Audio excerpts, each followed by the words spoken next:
Opposition वाले court में गए थे और 2020 में भी ये कोर्ट में गए थे। लेकिन मैं इस सब चीजों को पहले तो रजिस्ट्रार ऑफ सोसाइटीज के ऑफिस में दे चुका हूं, क्योंकि वो कस्टोडियन है ऑल दी सोसाइटीज के, और चैम्बर का कॉन्स्टिट्यूशन जो है रजिस्टर्ड है।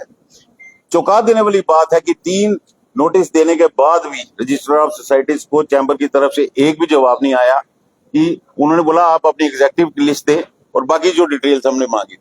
जब एग्जेक्टिव कमेटी ही नहीं है, that means chamber of commerce को इलीगली चलाया जा रहा है। अब लास्ट नोटिस जो ये देखिए 7 तारीख का लास्ट शो कॉज नोटिस है, ये दिया है रजिस्ट्रार ऑफ कंपनीज के ऑफिस से, और 11 तारीख तक इनको जवाब देना है, नहीं तो वो एज पर रूल्स एक्शन करेंगे।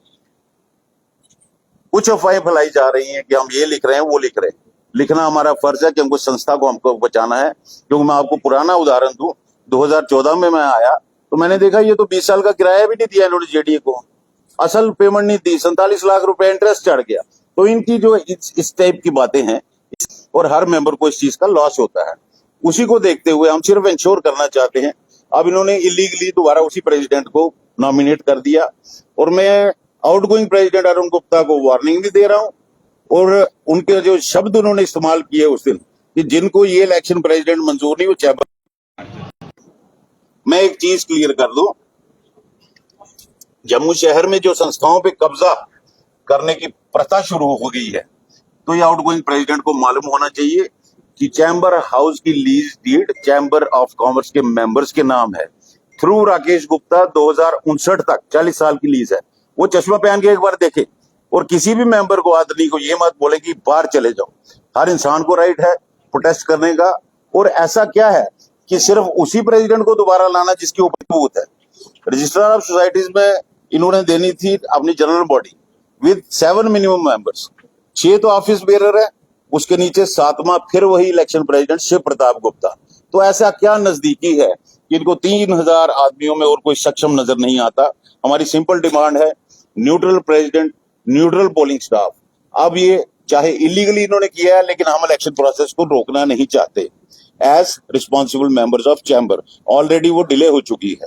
हम सिर्फ चाहते हैं जो प्रशासन को, रजिस्ट्रार को लिख रहे हैं कि कोई ना कोई इनके ऊपर सुपरविजन के लिए बैठे। और ये बार बार जो बोलते हैं, पिछली बार मैजिस्ट्रेट था, पुलिस था, इनको इतनी अंग्रेजी समझ आनी चाहिए, प्रेजेंस और सुपरविजन में फर्क होता है।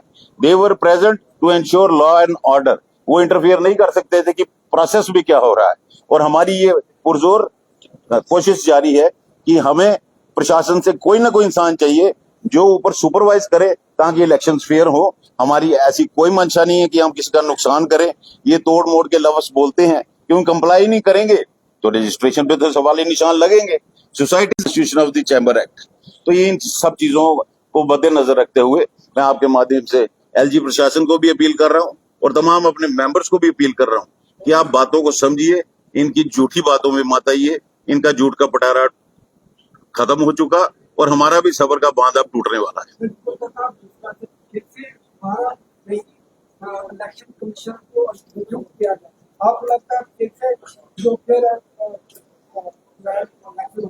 नहीं होंगे, उनको प्रूव कर चुके हैं कि इन्होंने की है इन नेक्सस विद सिटिंग टीम, तो कैसे वो होंगे। इसीलिए हम इंश्योर कर रहे हैं और प्रशासन को बोल रहे हैं, किसी को इस पूरी प्रोसेस को सुपरवाइज करने के लिए इनके ऊपर कोई ना कोई होना चाहिए। तो आपको लगता है कि जो आपकी 3000 मेंबरशिप है, इसको दोबारा फिर से क्यों मौका दिया जा रहा है? मैंने आपको बोला ना, उन्होंने बोला जिनको मंजूर नहीं है चैम्बर हाउस से बाहर चला जाए। ये उनकी शब्द। उनको ये नहीं मालूम लोकसभा में भी अगर कोई कंट्रोवर्शियल इशू आ जाता है, सीक्रेट बैलेट होता है, वोटिंग होती है। ये हाथ खड़े करने वाली प्रथा तो कोई होती नहीं, शहरदारी है। एक दूसरे के सामने हाथ कौन उठाएगा। और इतनी इंपॉर्टेंट मीटिंग, इलेक्शन मीटिंग जो लास्ट थी, वो 15 मिनट में खत्म कर दी गई। तो आप खुद अंदाजा लगा सकते हैं वो बड़े जल्दी में थे कि इसको खत्म करें कि ये बात बढ़ के थी।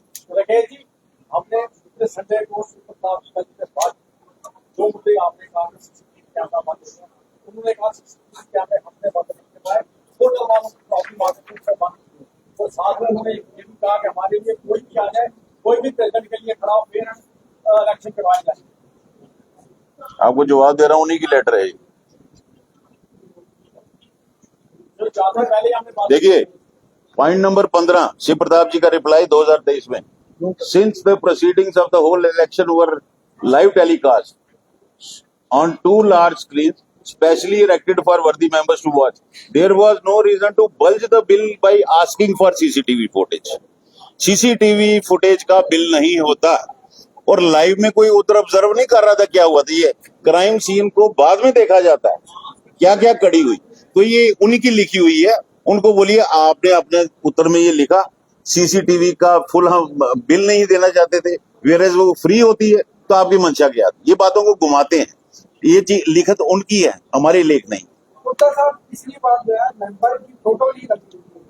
पिछली बार जो है जितने भी मेंबर फोटो थे उनका फोटो नहीं लगा था और बहुत सारे जो मेंबर थे एब्सेंट थे, एक ही बंदा 4-4-5 देखिए मैं आपको बताऊं कि जब मैंने अपने कार्यकाल में जैसे इलेक्शन कमीशन का इलेक्ट्रोल रोल होता है वो सॉफ्टवेयर डाल के हर एक वोटर का बैलेट में फोटो लगा हुआ है।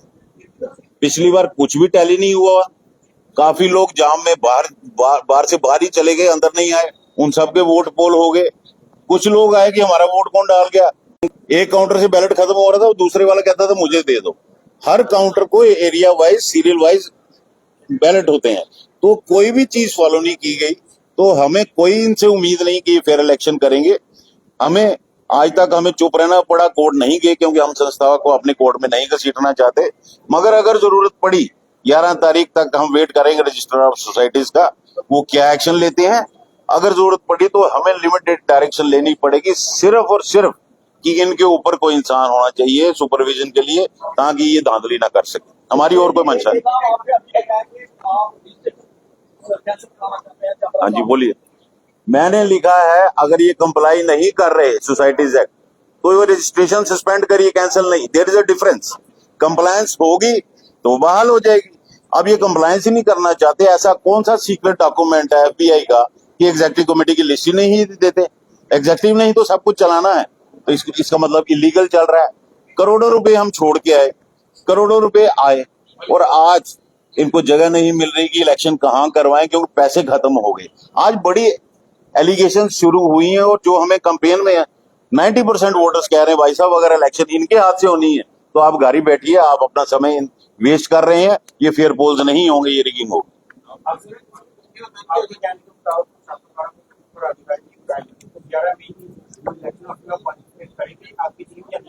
हम बिल्कुल कर रहे हैं क्योंकि हमें विश्वास है इलेक्शन डेट 11 मई से पहले कोई ना कोई नियुक्ति होगी, चाहे प्रशासन की तरफ से या कोर्ट की तरफ से, सुपरविजन के लिए।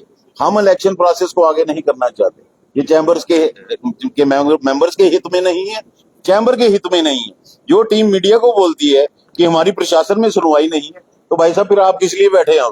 आपकी वजह से पूरा जम्मू का ट्रेड इंडस्ट्री ही नहीं पब्लिक भी सफर कर रही, क्योंकि आपको याद होगा हमने अपने कार्यकाल के टाइम पब्लिक इश्यूज भी, चाहे वो एम्स था, सुचेतगढ़ था, लेक था, ऐसे कई चीजें हम सब कुछ टेकअप करते थे।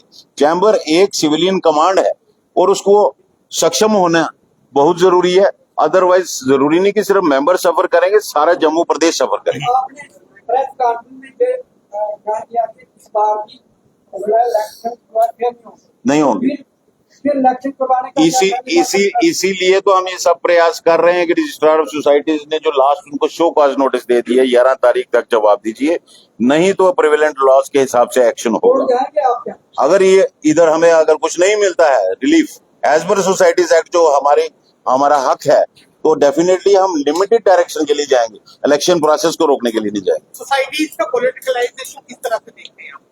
देखिए अगर सोसाइटीज का ही पोलिटिसाइजेशन हो जाएगा, आज मुझे पता चला कि नामांकन भरने के लिए काफी लोग इकट्ठे करके जाते हैं, तो ये पॉलिटिकल पार्टी तो हमारी है नहीं, तो ये हमारे समाज के लिए अच्छा नहीं होगा। और आने वाले दिनों में जब संस्थाएं अगर कॉम्प्रोमाइज हो जाएंगी तो सिविलियन आपकी आवाज दब जाएगी और आपके ऊपर हमेशा प्रशासन भारी रहेगा। आम नागरिक की जबान, उनकी डिमांड्स कभी भी ऊपर तक नहीं पहुंच सकेंगी।